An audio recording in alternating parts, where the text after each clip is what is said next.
स्वर्ग के एक विशेष भाग गोलोक में सुदामा और विराजा रहते थे। सुदामा को विराजा से प्रेम हो गया था, लेकिन विराजा कृष्ण जी को चाहती थी।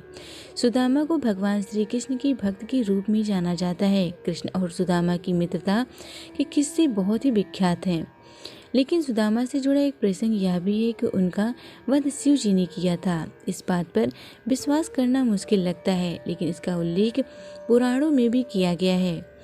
इस प्रसंग के मुताबिक स्वर्ग के एक विशेष भाग गोलोक में सुदामा और विराजा रहते थे। सुदामा को विराजा से प्रेम हो गया था, लेकिन विराजा कृष्ण जी को चाहती थी। एक दिन राधा ने कृष्ण और विराजा को प्रेम करते देख लिया। इससे गुस्से में आकर राधा ने विराजा को पृथ्वी पर आने का श्राप दिया।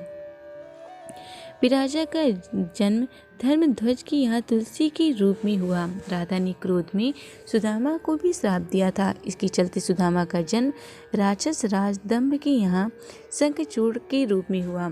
पृथ्वी पर शंखचूड़ का तुलसी से विवाह हुआ। शंखचूड़ ब्रह्मा जी का भक्त था। उसने तपस्या करके ब्रह्मा जी से अजय होने का वरदान हासिल कर लिया था।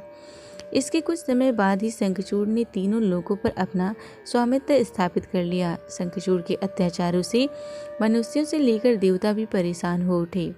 देवताओं ने इसके लिए शिव जी से मदद मांगी, लेकिन शंखचूड़ को श्री कृष्ण कवच और तुलसी के पतिव्रत धर्म की प्राप्ति की वजह से शिव जी उसका वध नहीं कर पाए। इस पर विष्णु जी ब्राह्मण का रूप धरकर शंखचूड़ से कृष्ण कवच दान में ले लिया। साथ ही शंखचूड़ का रूप धरकर तुलसी की सील का हरण भी कर लिया। इस मौके पर शिव जी ने शंखचूड़ को अपने त्रिशूल से भस्म कर दिया। इस प्रकार से शिव जी ने सुदामा के पुनर्जन्म का वध किया था।